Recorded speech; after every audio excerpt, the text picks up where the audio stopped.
Recording. Okay. Welcome, Tricia, to the Biohacker Babes. Thanks for joining us today. I'm so excited to be here. Thanks for having me. So wonderful. We have not taken a deep dive on this topic of emotional eating, so we're really excited. We know this is a huge topic for men and women, but especially for women. Food is not just nutrition to most people, but a source of comfort and perhaps a distraction.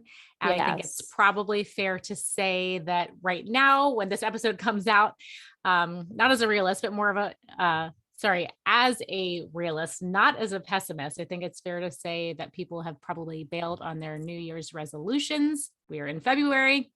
And I think I would love to start with the why and maybe the psychology behind food behaviors. And why do we always find ourselves in the same situation year after year? Great question to start out with. And yeah, the statistics are abysmal. I mean, 95 to 98% of all diets fail. And yet, if you do a search on Amazon right now for diet books, you'll get over 60,000 results. So, it's like, it's an obsession, right? In our culture, the diet obsession is real. But it doesn't mesh with the statistic, and people will continue. That's not an unknown statistic, especially people in the health realm. But people will continue to diet, and I totally get it. As somebody who was 50 pounds overweight at one time, when you're gaining weight and you're binging and you're just like, gone off your diet and you're eating crappy foods and you feel bad in your body, it feels like your house is on fire and you want to put the fire out as quickly as possible, and so you're like, diet, I'll eat less, exercise more right now, and we're just gonna take that weight off. So I get like why it makes sense that we go to diets, even though we know intellectually that it's not going to work for us.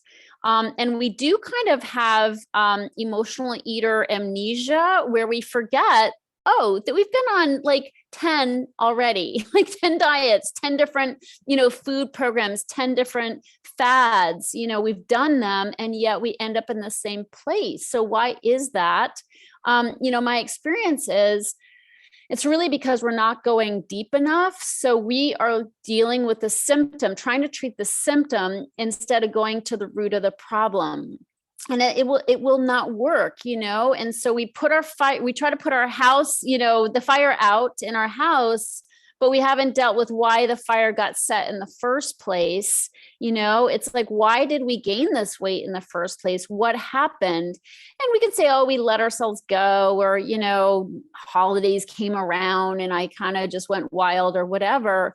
But, that works for a time maybe. But if you're a chronic dieter and you chronically are going up and down the scale, which was me, I mean, I had like 5 different sizes of pants in my closet because I never knew what size I'd be, because I would be like up 20, down 10, up 30, and that's the way it was for me. And I can look at photos from my past. I know exactly how I felt about my body at that time, exactly how healthy I was eating at that time, because it was such an obsession for me. It just sort of marked every moment in my life, as where was I with my relationship with food and with my body. So it's definitely a tortured, tortured journey for so many. But when we just focus on the symptom, we miss some really important clues, which is, if I want this weight loss to be sustainable, how am I going to do things differently? Like if nothing changes, nothing changes. What am I going to do differently this time? And to me, the missing piece, and it's definitely overlooked, and I'm so grateful that you have me on to talk about it. The missing piece is our emotional connection with food. Like, why do we feel compelled to eat, even though we're not hungry, even though we know better, even though we're highly educated about what's good and what's not? Salads are generally better than pizzas, but why are we drawn to the ooey gooey chewy foods instead? And to me, that's a deeper conversation. That's a deeper dive. And we've got to go there. And it doesn't mean you need 20 years of therapy. I've taken the guesswork out of this for my clients, where it's a step-by-step process to end emotional eating. And it's not rocket science, but if nobody's asking that question of how did I get here again? Like, why do I go to the refrigerator 5 times of an evening, hoping something new will appear? Like what's really driving me? And those are the emotions. Those are the, the emotional connection with food that we have that we really haven't examined yet. Yeah. The roller coaster of dieting is really fascinating to me. And I actually just heard Walter Longo speak over the weekend, and he showed some really interesting research, how the people that have dieted 5 times, like dieted, binge, 5 times, were worse off than the group that had never dieted in their life. Yes. So that's so interesting to me. And then I have to think of a friend 10 years ago. He said to me, he's overweight. He's always been overweight. He says, I didn't get to be this weight by eating when I'm hungry. Yeah. And that stuck with me. And I'm like, that's a good point. Like you said, like we all know what's healthier. We if we could really tune into I'm physically hungry and then ate, right, we probably wouldn't struggle with that, but that's not what's happening. So exactly. So as far as like comfort foods, why are those comforting to us? What's going on there? Yeah. So, I mean, again, it's usually not salads that we're drawn to, when we are looking for, a fix. And so it is the carby foods, heavy carbs, processed carbs, sugar, highly fat, usually, unhealthy fats, that's what we're drawn to typically. And really, it's so simple. Those are the heavier foods are the ones that put a blanket on our emotions. Like we eat to numb, and salads won't numb us. We'll still feel our feelings if we're eating light, watery foods. So we're attracted to the denser foods because, carbs will give us a serotonin effect. They will calm us, and emotional eaters tend to be more, a little higher on the anxiety scale. And so those are the foods that will just sort of make us go, okay, I'm in the safety zone now because I'm not feeling anything, so it's really important to realize that, yes, we like food. I like food. I still like food, but I'm drawn to heavier carby foods if I've got this torrent of emotions that I am trying to stay totally, unaware of. And so I will put a blanket on them with heavier foods and literally numb out, feeling no pain, and that's why people snack all day, because they're just trying to achieve. And again, totally not conscious. Like, obviously we don't think, I'm going to just numb out these feelings now. We generally don't think that way. We're like, ooh, yummy pastry, chocolate. So, but it's really, there is stuff going on underneath. We just have never really taken that journey to get more in touch with our feelings so that we're not doing that knee jerk, oops, I don't feel good, I'm going to reach for some food.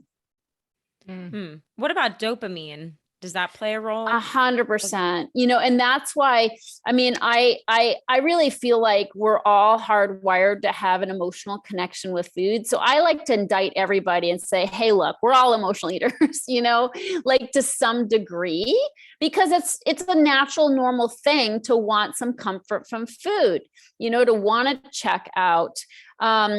But it can become very addictive, like it did for me. Like I would binge on 2,000 to 3,000 calories in a sitting in front of the television, my brownies and my, ice cream and popcorn. So it's like, why am I doing that? And when I do it to that extreme to where I feel totally yucky and mad at myself, and God, I wish I had more self-control, it does enter the food addiction area. And I actually have a quiz on my website, which will tell somebody, are you an emotional eater or a food addict or somewhere in between? Just super easy to take. It's a free quiz on my website. But the point is, the higher up you are on the spectrum in the food addiction arena is usually when you have had that dopamine hit. Okay, it has definitely hit the reward centers in your brain. And one of the telltale signs of addiction, the classic signs of addiction, is tolerance, where you get the hit and then you have to have more in order to get the same hit, and that's definitely true for binge eaters where they have to eat more and have more sugar and have sometimes the more intense form of sugar, like the coconut sugar in the healthy cookies aren't doing it. Like I'm going to go for the white, the straight up white, sucrose, dextrose, so that I can get that same, that hit, that addictive hit. So it's real. It is real. The struggle is real. And especially with sugar and processed carbs, because sugar is physically addictive. And so it's not only the emotional, effect of sugar and numbing our emotions, but it is I am physically allergic to sugar, if you will, sensitive to sugar, where when I eat sugar, it grabs a hold of me, and sugar is all I want to eat. Like nothing else is satisfying once I'm eating sugar. So the physical aspect of sugar and processed carbs is real. And if somebody's trying to lose weight, but they're still eating sugar, like they're eating, measured amounts of sugar, it's going to be so much harder because they've set their bodies up to crave if they have a tendency to be addicted to sugar as well. Mm-hmm. So what is the distinguishing factor with emotional eating versus like the dopamine connection to food addiction? And can we somewhere put in this box like the microbiome, sugar cravings from microbes versus like sheer determination from willpower? Where does that go? Yeah. I mean, my experience, I'm definitely way over on the emotional side of, explaining things, whereas I'm sure you guys are better, at the physical microbiome, aspect of things, brain chemistry. That is not where I live. So, but I will say that it all plays a role. There's no question it plays a role, but I find that, between that conversation and the whole hormonal aspect of things too, I find that emotional eaters, it's very sexy to try to get really into the science and try to understand the science so we can hack the system. And I know this is the hacking podcast here, the biohacking podcast, but I will just say, my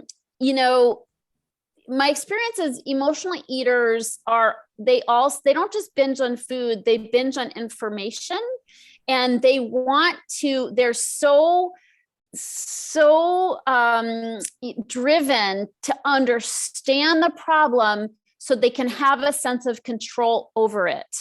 Okay. So my clients are highly educated. They have read so many books. They've gotten so many degrees, and they are not stupid. They know what sugar does to them. They know what processed foods do to them. They know all about, food and ingredients and all this. And at the end of the day, it makes not one difference because they can't control their eating. And so even though, I'd love to go there with you guys, I'm not qualified to go there and do the science, but I will just say for emotional eaters, it's somewhat of a moot point because it sort of gives people an illusion of control that they really don't have, and ends up backfiring on them and makes them feel even more defeated. And if I had $1 for every time I heard, I don't know what's wrong with me, I know better. Right? Mm-hmm. Like, what am I doing? I know better. Like, I know I shouldn't be eating this, but I eat it anyway. And so that's why I live in that gap of why do we eat the crap when we know better? And I've done it, and it's so frustrating and so self-defeating.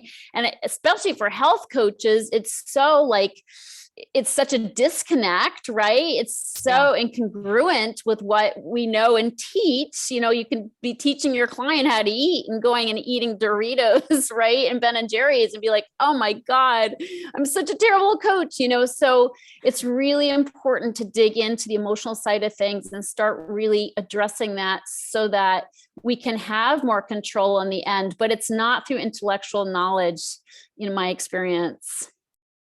Yeah. And I'm assuming this is where the consciousness piece comes in. Like it's obviously just on the surface, this desire to eat, where if we can uncover feelings and needs, and I'm using that term because Renee and I just went through a 12-week program where we really dissected feelings and needs. It's like you just strip back all the layers and realize it's not what you think on the surface. Is that part of your step-by-step process to uncover I'm assuming maybe it's like a certain personality traits, like insecurity or feeling like you're not enough. Is there a Yes, category there? all of the above. So, so let me, I'm going to give you a couple things, to chew on, pardon the pun. Oh, I So, love it. so the first thing is, for those who are listening, who might be like, that's a bunch of hooey. I just like food. Okay. So that was me. I'm like, emotional eating. I don't do that. I just like food. Okay. I get it. I've been there. And which is why I'm glad we're having this conversation, because you can't unhear it. Okay. So when I heard about emotional eating and I was like, phooey, I then started to observe my eating and be like, like it's not really that normal. Like I'd go out to lunch with friends and they'd, we'd all order a sandwich. It would come with fries and they'd eat their sandwich and pick up their fries. And I'd sit there and I'd be like, how could they do that? Like, how could they just leave French fries on a plate? Like that's sacrilege. And so I'd be like, I'd eat my fries and pick up my sandwich. And so, I started to realize I was not so normal. Like I had a different reaction to food than a lot of other people had. And so it's really important to know that, the good thing is we're having this conversation so people will start to observe maybe things from a different standpoint. So what I want to do is offer the PEP test. And the PEP is an acronym, PEP. And this is a way for people to start understanding, we already know what food does to us, but this is more a reframe where we're starting to look at what it does for us. Like, how are we emotionally using food? So the first P in PEP stands for painkiller. And we talked a little bit about this, about numbing uncomfortable feelings, numbing pain, and there's plenty of pain to go around. Okay. So there's like relationship issues, there's work issues, there's building a business issues, there's a sick parent, a sick child. It's like no shortage of pain in our world, right? And so when we feel uncomfortable feelings and we don't want to feel it, we can anesthetize with food. And this is why we use the heavier foods again, because that's what's going to, have the anesthetic effect. So it's going to numb us out. So that's the first P. The E in PEP stands for escape. Because as emotional eaters, we're so responsible. We're such good, good do-gooders, right? But we also, overeaters tend to be overthinkers. We have a racing mind and we tend to worry. Okay. So oftentimes we're just tired and we want to check out. Like we just, we don't want to listen to our minds anymore, which are constantly badgering us. Like, you did that wrong. What's wrong with you? You should have eaten that, not this, like you should be nicer. You should be prettier. It goes on and on and on. And sometimes we just want to escape that. Food's great for that, right? I would get my goodies. I'd sit in front of my favorite TV show. And it's like, I'm out of here. I don't want to deal. Okay. And so that's a typical way that we use food in an emotional way as well. And the last P in PEP stands for punishment, which seems counterintuitive because yummy foods are meant to be a reward, right? Like, this is how I reward myself. But if for anybody who's like me, where you intend to reward yourself, but then you keep going and you binge and you feel stuffed and you have crumbs down your sweater, and you just all of a sudden feel terrible. And the next day you've got bloat in your face. And so you take your video off of Zoom, right? You don't want to be seen, or you don't want to go out with girlfriends to lunch. That's not exactly a reward, right? Like, that is more of a punishment. And so it begs the question, like, why am I doing that to myself? My experiences, overeaters tend to be overfeelers, and we feel guilty about everything. And so food, even though we do use it as an escape or a painkiller, it has a built-in effect of punishing us. Like, it backfires and we punish ourselves with food, especially with the things we do to get rid of the food. We either purge, or we jog an extra 5 miles, or we just, like me, I couldn't purge. So I certainly tried, but I would end up just wearing it, and watching my body, morph in front of me.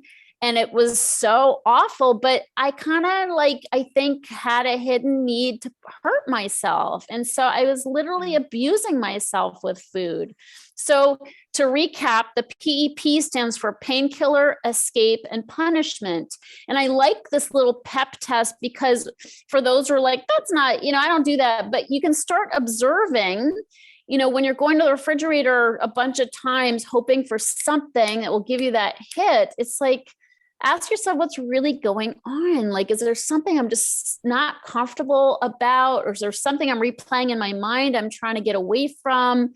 Or am I feeling bad about something and need to address it? So it's just a way to start making a connection between our emotions and our cravings, because it's there. We just we haven't built the muscle of looking for it. So I find that to be super helpful. And I have a whole nother piece, but I'm going to let you talk for a second. I love that. Well, if I can jump in. So what you've been saying about like food addiction versus emotional eating and like the overlap, this is really fascinating to me. I think with my background as a ballet dancer, I was addicted to food. Like that's all I thought about all day, every day. But I was in like the restriction camp of things. So tracking what I was eating, I said, if I eat only 500 calories a day, I'm a better person. I'm more successful. Like I kind of like held my worth to how much can I restrict my calories in a day. Which is just, it's crazy, but it's interesting how there's so many different paths of this kind of disordered eating that people can fall into. Totally. And I think disordered eating is the right term for it because it's not necessarily you have an eating disorder straight up, but it is not normal. Like it's not normal and it's not healthy, so if you restrict what you eat, you're going to get hungry. Your body's going to be pissed off, and that's how we end up. That's how we end up binging, right? It's like, and that people run into that with intermittent fasting. It's like if you go too long without eating, so emotional eaters often will totally break out and binge because they've gone so long without eating, and that's the danger, or the liability of intermittent fasting for emotional eaters because we kind of have that. We sort of have that warning system inside that's like, oh my God, I'm starving. Like I'm starving, I'm going to die, And so when you open up the window, you go overboard. So that's a thing. But, my experience is emotional eaters come in all different shapes and sizes, and you can be an under eater and still be an emotional eater. It's not necessarily a binger or an obese person who is an emotional eater. Like it can be, I have clients who are normal size, but they are obsessed with food. They are obsessed with their weight. And so I consider that to be an emotional eating as well. It's not just the eating part. it is the obsession. Like that's a big part of being an emotional eater, is how much eating and what we're going to eat and how we're going to get rid of what we eat and how we're going to, punish our bodies so we can get them to do right. All that stuff is part of, like, it's really part and parcel of being an emotional eater because the obsession takes us out of our feelings as well. Thinking about food takes us out of our reality. And so we're not present. So it's still got the numbing effect. It still gives us an escape because we're not present in our bodies and in our emotions, and it's certainly a punishment because it sucks to be thinking about food all day long. It certainly sucks to starve ourselves, right? So it's all part of the deal. Yeah. Gosh, you're just providing so much clarity around this. And I'm feeling there's part of this that's really resonating with me. Obviously, Renee and I are both dancers, and I went to college for dance, and I was on this pretty icky cycle where during the week I was really, really restrictive, sort of like what Renee was saying. But then on the weekend, on Sundays, I would just binge because I didn't have to wear a leotard that day and no one was looking at me. And, I had a teacher once that she put up her fingers. It was like, if you could just get this much off of your thigh. And that always, it just was so ingrained in my brain that I was just like a little too wrong. And so that binge on Sunday was not just the release, like I can eat today, but it was also, I'm going to punish myself so much so that I do not want to eat during the week. And it kind of just never ended. It certainly was a punishment. And I'm not sure that I ever thought of it as a punishment. And I think that leads me into my next question. I think everyone probably is curious, like, what was the tipping point for you? Was there a pain point? Because I think Renee and I have found our own tipping point and our own healing journey. What was it for you that really brought you out of that? I basically, I remember the moment where I'm like, I can't keep doing this. Like, and for me, I did gain a lot of weight, and as we know, I was 50 pounds overweight, and I was this yo-yo dieter. And so I'd, get on a kick, right? On new food plan, new program. And when you first start losing weight, you're like, I'm doing it, looking good, feeling good, getting all these compliments, pants getting looser, so it feels wonderful. And so the high of losing weight kind of replaced the food. So I was still kind of numbing, but it was with the ride, the great ride of losing weight and buying new clothes. I was totally self-obsessed, and that sort of replaced the other obsession, the food obsession. So it works for a time, but it's going to pale because it's not substantive, it's just another obsession. And so eventually, with quite a lot of weight loss, I started to feel my feelings that had been buried by food and fat before. So, I mean, it's like, I often say to people, it like, sure, you want to lose weight, but can you handle being in a thinner body?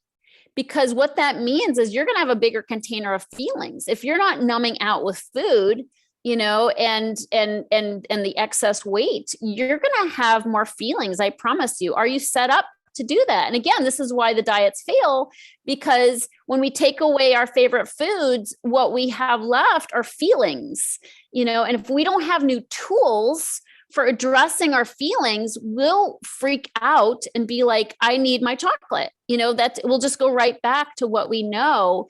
And diets don't give you new tools for living. They take away your favorite, they basically take away your number one coping tool. And you don't have a backup plan. And so that's what I needed, is a backup plan. So I started to have all these feelings that came from not being anesthetized with food, without new tools for coping with stress and feelings in life, and I remember the moment I was sitting there. I ate a whole bowl of red grapes. So I hadn't gone to get donuts yet. I just was off my plan enough to binge on red grapes, which wasn't the worst thing I could binge on, but I knew what was coming. It was sort of like I was already starting to lose control. And so the sugar, of course, in the grapes, I was definitely into, but I knew what was coming. Like it was like I was starting to lose my grip. And I just thought to myself, I can't keep doing this. Like, I cannot keep doing the yo-yo thing. It's so unhealthy. Like you were saying, what Walter was saying, it's like, it's so unhealthy. And I sort of threw up my hands. I'm like, what am I going to do? Like, I can't keep doing this. And really, by the grace of God, I happened to meet somebody who became my mentor, really more of a spiritual healer, who helped me take that deeper journey. Told me it's not about the food. It's not about the weight, which is my mantra now for people, let's go deeper. And so, but that was my moment, just to answer your question, is like, wow, is this going to be the rest of my life for the next 80 years? I'm just do the yo-yo thing or what? But also the divine timing of meeting the right person that could support you. Totally divine timing. I love that. Absolutely. I'm sure a lot of people listening right now are resonating with everything that we're saying, and they are maybe at that tipping point and they're like, so what do I do? Where do people begin if they feel like they're at that breaking point? Yeah. So, it's really a blessing in disguise, to be at that point where you're just like, I'm not dieting anymore. But unfortunately, some people think that just means you let yourself go and you just, like, I call it fat serenity. Like, you just like, don't care, and so that doesn't work. Yeah. Which that's a whole nother topic, but I see that a lot where I'm like, that person has just, I think, given up. Yes. And it's understandable because diets have such a abysmal success rate.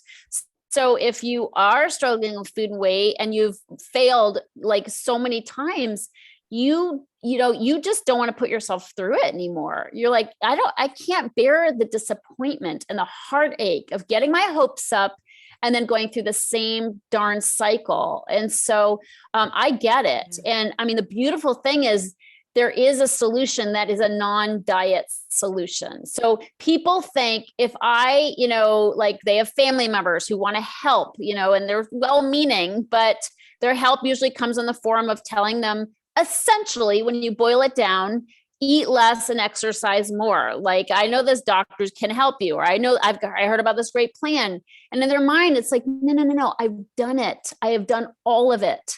I can't do it. I fail every time. I'm not going there, And so the nice thing is there is an alternate plan.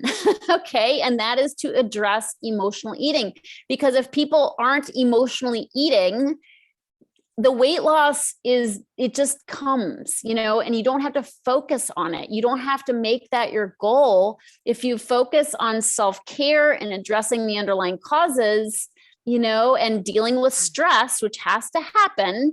But you have this new set of tools to deal with life. So food isn't your go-to for coping. Oh my gosh. Like then the weight loss happens without it being the focus. And that's the good news. I mean, the good news is you don't have to do that. So, but to answer your question of what do you do now? I mean, I definitely, I do approach this from a new standpoint. Happy to recommend my book, Heal Your Hunger, 7 Simple Steps to End Emotional Eating Now. It's on Amazon for $10. It's also on Audible. It's a 5-hour read, on Audible. And I narrate it myself. And so it's a really good reframe of the whole thing. And so I certainly recommend that to people. I do have a podcast, the Heal Your Hunger show as well, where I get into the underlying causes. But I will say in a nutshell, get off the diet track, like just commit to not dieting anymore, because it is disappointing and it is unhealthy, if you don't go deeper and deal with the underlying causes. So even if your house is on fire and you're so tempted to do something rash to get the weight off right away, look at your record. How well has that worked in the past? And I don't care how much you dress it up as like keto or intermittent fasting or vegan, or like, for emotional eaters, it's another diet hack. You can point to I'm not saying the science isn't good, but, put through the filter of the emotional eaters experience, we tend to just want another hack, for losing weight fast. And so I say, take a step back and think about really starting to go on that inward journey of addressing emotional eating. And I will say it's really hard to do on your own. And that's why I do my programs all in groups, because one of my 7 simple steps of overcoming emotional eating is to have community with other emotional eaters. And the thing is we've spent so long feeling like a pariah because we can't control what we eat. And it's a very humiliating experience that brings a lot of shame, and a lot of secrecy. I never binged in front of other people. Like it was always a private, right? Like it's a private thing. You don't want people to know. You get rid of the wrappers, the evidence. I would binge in my car, listening to the radio, so nobody knew what I was doing. Throw away the evidence before you drive into the driveway. And so all that shame, that secrecy, the guilt, when you're in a room on Zoom. Okay. Thank God for Zoom. But you're in community with other emotional eaters. It just opens up your world, and so much shame can, really evaporate by realizing, oh, I'm not the only one. Cause we always tell ourselves we are. It was so bad for me that like I'd binge, and then because I wasn't able to throw up, I would get so full. I'd be like, I'm never eating this food again. I feel totally stuffed. And so I'd sort of like gather all the wrappers and the excess, whatever I couldn't finish, and I throw it out. But then after passing out on the couch for a few hours and having a little bit of digestion, I'd have a little bit more room in my tummy. So I'd literally go digging those cookies out of the trash And I was like, I am the worst person in the world. Like I'm so bad. And of course, I'm telling myself I'm the only one who's done this. Well, I did this a long time ago, like a reenactment of that garbage eating. And I put it up on YouTube and I had like 60,000 hits and like dozens of comments of, oh my God, I've done that. I mean, over 100 comments of I've done that. And it's just amazing how we all think we're the only one. So community is super important for just taking away that shame and realizing, oh, okay, there's a way out and I'm not so bad because I have this problem. We're all in really good company. Yeah. Yes, it's so common. It's so hard to not think about that show Physical with Rose Byrne. Have you seen it? I have not seen it. Oh my gosh, it's intense. Really hard to watch. So Rose Byrne has an eating disorder, and I love her as an actress. I love her, but it's really difficult to watch. And I think what came up for me in watching that, or I think what the takeaway was she was having trouble, well, one, connecting and having community, but also expressing herself. And so her arc in the show is that she finds out that she loves teaching dance cardio. And so she begins to dance, and that's her expression.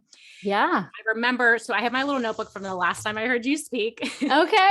And I don't want to give too much away from the book, but I remember you saying that communication is one of those steps. And I think for women, that's so huge. I think a lot of women have issues expressing themselves. And maybe that's why we see dysfunction, like in this area of the body, that chakra, like the throat chakra, we have thyroid issues. Such a huge challenge for women to not feel like they can express themselves. So how does that come into play? Like, how do we learn to express, and will that naturally kind of put everything else into place? Yeah, well, I'm so glad you brought that up because it's a big part of what I teach clients is how to speak up for themselves, because we eat our words. It's like, I want to say this, but I'm just going to stuff it down, like, and act like I don't need to say that, because the fear of somebody being displeased with us. And this is the other piece that I was going to get into, which is the anatomy of the emotional eater. And the anatomy of the emotional eater is a phrase I coined many years ago, but it stands for about 24. I've listed about 20, and this is in the book. I've listed about 24 personality traits that make up the emotional eater's personality. And this has nothing to do with food, except that these traits lead to overeating. And so I'll give you the top trait, which is people pleasing. And so emotional eaters are consummate people pleasers because we want to be liked, and we tend to search for validation from outside of ourselves. We want those atta girls. And this often comes from kind of, maybe as a kid, we didn't have a strong sense of self-esteem, or we had dysfunction or trauma growing up. And so we didn't get a strong, inner foundation of self-love. And so we're always scanning outside, seeing where we can get it. So it drives this need to people please, need to overdo, overcommit, overschedule, which is all overeaters are overdoers, and so basically, what does that got to do with food? Well, when we people please, when we knock ourselves out, we not only burn out our adrenals, our thyroid, and we get really tired, but we also get super resentful, which is another one of the traits of the anatomy of the emotional eater. And so we get resentful because people are never as pleased as we plan on them being. Right? Like, yeah. It's like, wait, thank you. Like, did you know what I just did? Yeah. Like I just knocked myself out. So basically it's the perfect prescription for the I deserve it binge, like screw them, and so but those are good examples of why it's not about the food, and why just changing your diet won't get you there, because it's more of a living problem than it is an eating problem. Like we have to fundamentally change how we live. And I got into all that to say, we don't speak our mind. We don't say our truth because of that people pleasing nature. We don't want to disappoint. We don't want to piss anybody off. And we're also just not strong in who we are. And so we shrink, we shrink and we just eat and stay quiet. So we have to change that. Like I always, in my book, there's a cartoon that says, say it or stuff it.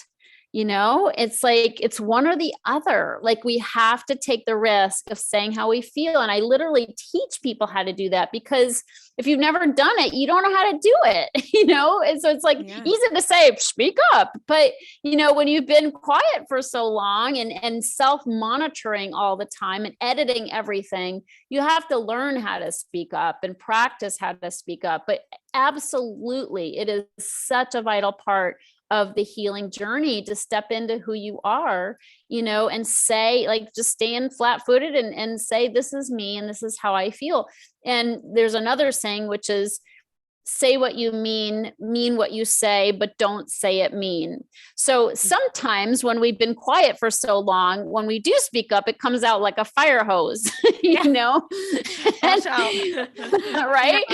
Like, watch out. Exactly. So, it's really important that and there's work we can do. We can write about it, write out our feelings, get the anger, the sting out first, which it's always, so much of the time, it's really about us. We're really angry at ourselves, but especially if we haven't spoken up, past resentments, if we take a real good look at them, it's usually because we didn't express what we needed. We didn't say it. So it wasn't given to us, or we didn't, somehow get what we need, and then we're pissed off. But, who's really to blame? And so this is why it's so important that we start using our voice so we can stand for ourselves, and let people know that we are here, we're taking up space, and we have needs, but that's a scary thing. And I think especially for women, not just emotional eaters, but for women overall, we're just not comfortable with that. Nor are we comfortable with self-care, because we're so used to taking care of other people. And that seems to always be our role. So it's just, it's a new thing for us to take time for ourselves, and I teach that all the time. Like, you have to have a morning routine of getting still and quiet, meditation, prayer, spiritual readings, going for a walk in nature. You got to do something to get still and quiet and get grounded in who you are, get connected with your divine spirit, so you can draw from that throughout the day when things get stressful or chaotic. Whereas if we just pop out of bed and we're on Instagram or Facebook, and we haven't taken that time, invested in ourselves. I call it putting money in your spiritual bank account, put some deposits in that you can withdraw from later. Otherwise, we're trying to get withdrawals from chocolate or coffee. Yeah. So if someone has that feeling, like something stressful happens, and then they want to reach for the candy bowl or whatever in the moment, would you recommend they do that instead, like meditate or whatever?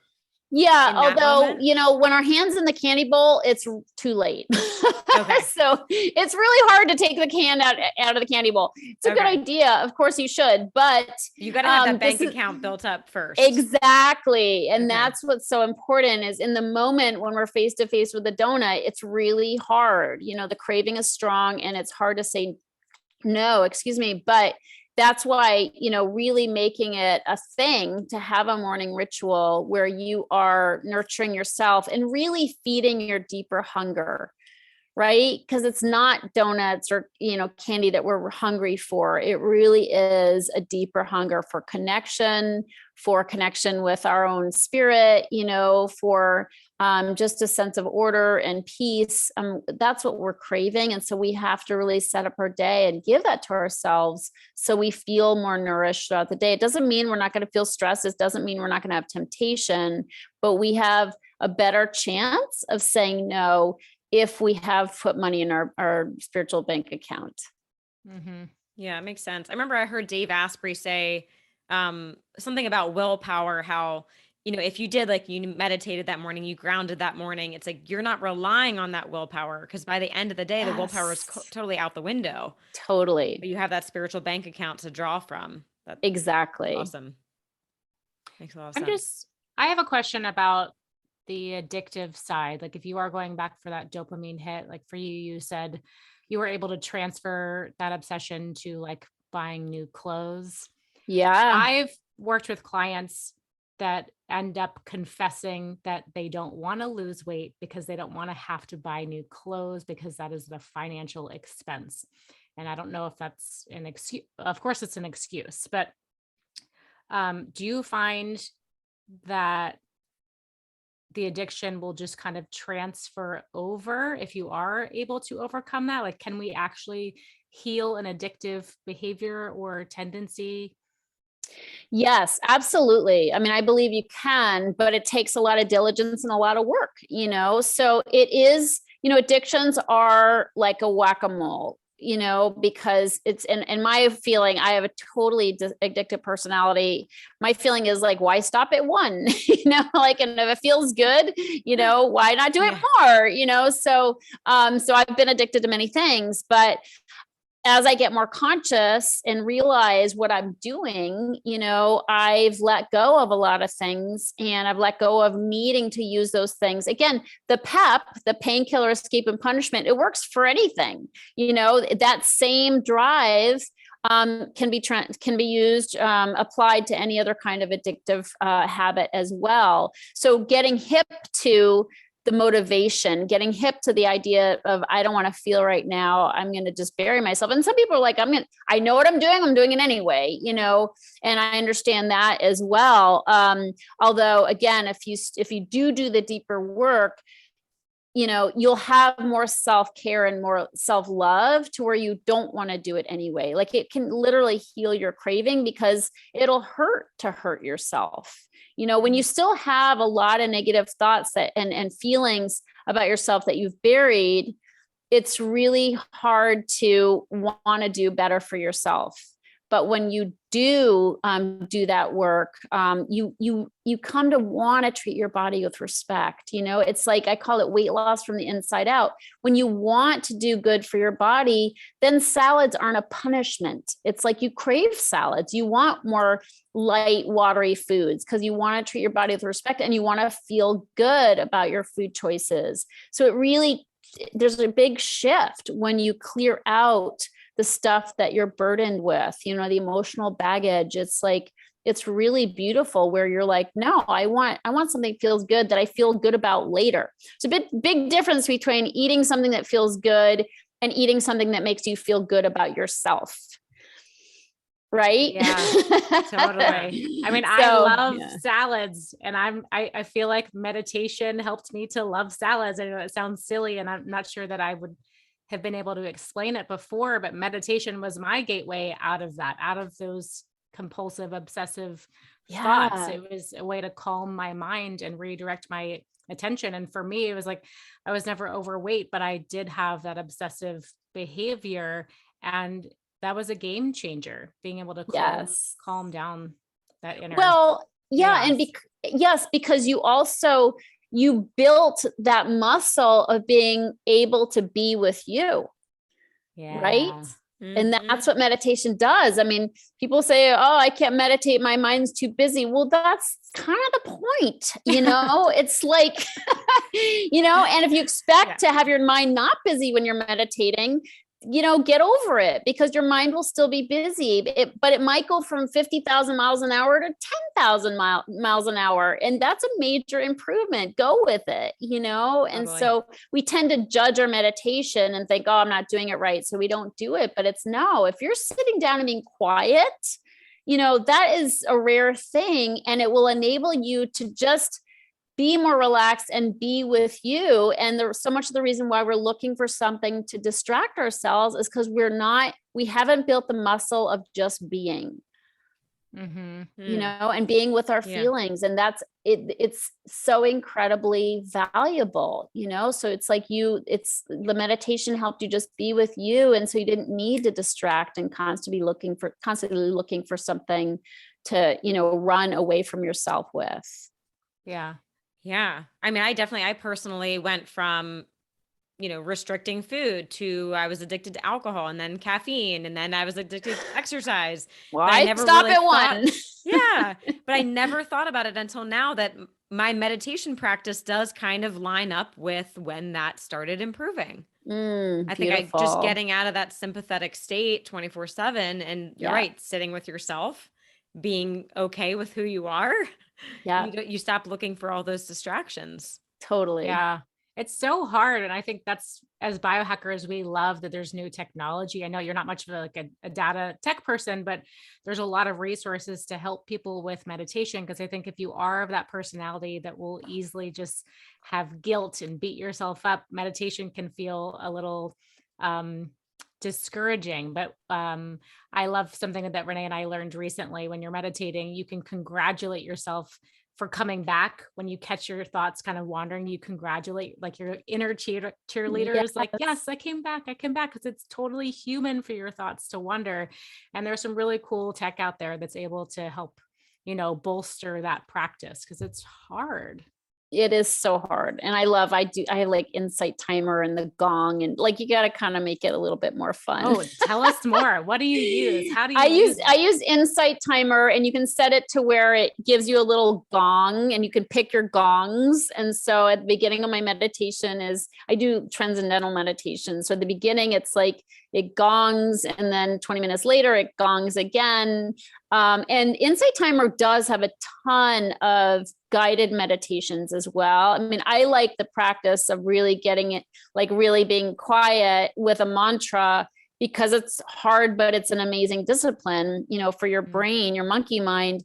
But I tell people, if you can't do that, if it's too stressful for you, do a guided meditation, because just sitting down and having somebody talk peacefully to you. And there's ones, that help you. And so, like, there's sleep ones you can do. The Aura Ring. I saw one of you had an Aura Ring on that. They have great sleep ones. There you guys go. Yeah, they do.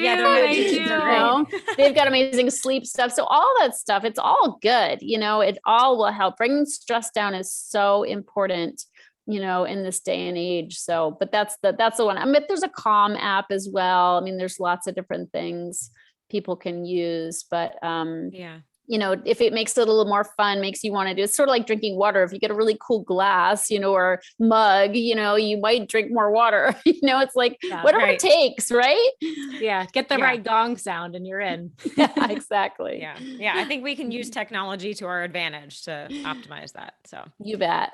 Amazing. Well, Tricia, thank you so much for sharing all of your amazing knowledge and wisdom with our listeners. Before we let you run, we'd like to ask one final question. One final piece of advice, something that people can start doing right away. Yeah, I'm just going to give you my mantra, which is, it's not about the food. Like it takes a while to kind of get that. It's not about the food.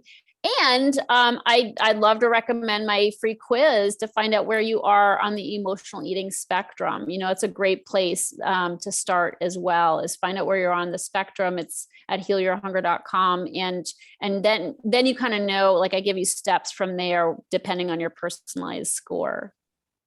Amazing. Awesome. Yeah. And we'll link to that in the show notes. So yeah, healyourhunger.com. You said the quiz is there. You're also on Instagram and Facebook. So we'll share that with everyone. Wonderful. Thank you, ladies, so much for having me. It's been such a pleasure. And thanks for your amazing work that you do in the world. Oh, thank you so much. I almost wish we had had this conversation before. I can't wish that way, but we are so grateful to have you here with us. Thank you so much for spending your time. Thank you. Yes. And thank you for all the work you're doing. I know you're helping so many, especially women out there. And like Lauren said, I wish I had met you 20 years ago, but the universe works the way it's supposed to. So great to connect with you. Thank you. And thank you to everyone that tuned in today. We'll see you next time.